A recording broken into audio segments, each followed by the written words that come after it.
While India has been making rapid gains in the fight against the COVID, it has urged its citizens to exercise caution amid speculations of a third wave hitting the country in a few weeks.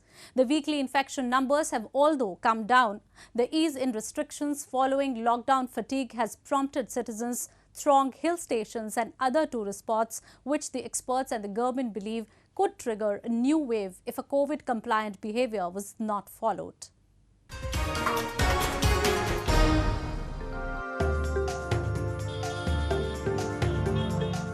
The tourist sites, especially the hilly areas in India, are witnessing an overflow of visitors as the second wave-induced lockdown in April and May, which compounded people's COVID fatigue, has been lifted in many states and other restrictions too have been eased.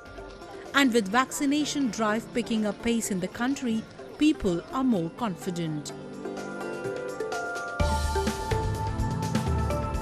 However, the authorities have urged people to not let their guard down, for this could reverse the progress India has made in past weeks and can lead to a third wave, which is speculated to be more contagious and deadly. COVID-appropriate behavior is absolutely essential.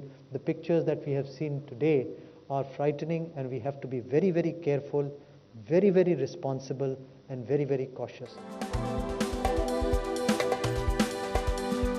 Earlier, India reopened stadiums, adventure spots and eased their localized restrictions.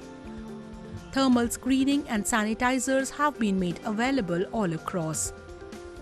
Picturesque Kashmir too opened whitewater rafting, one of the first adventure spots to reopen after the second wave.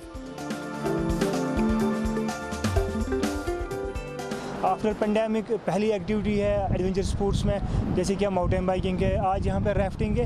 एक tourism boost होगा इससे। हम चाहते हैं कि adventure tourism इससे boost होगा। हम चाहते हैं कि ऐसी एक्टिविटीज़ फ्यूचर में भी होनी चाहिए, क्योंकि कुछ 1-2 सालों से एक्टिविटीज़ बहुत कम हो रही है due to pandemic. And while Indian states have been gradually easing restrictions, the government has also ensured that the vaccination drive continues to receive a positive momentum.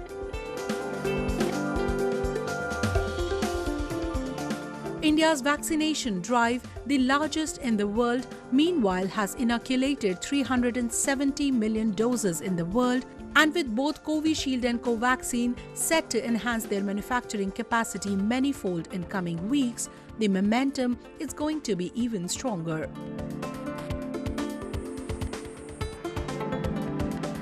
India aims to inoculate all of its adult population by the end of this year.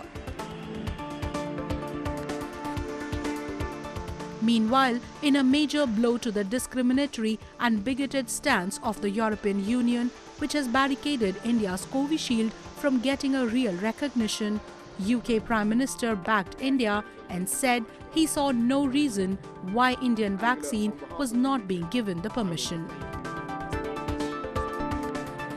On your question about the Serum Institute of India and the AstraZeneca vaccinations, I see no reason at all why why the MHRA approved vaccines should not be recognised as part of the vaccine passports, and I'm very confident that that will not prove to be a problem.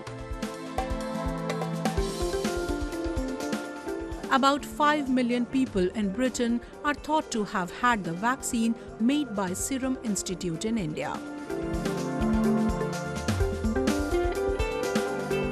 Around 320 million of these doses have been inoculated in India thus far.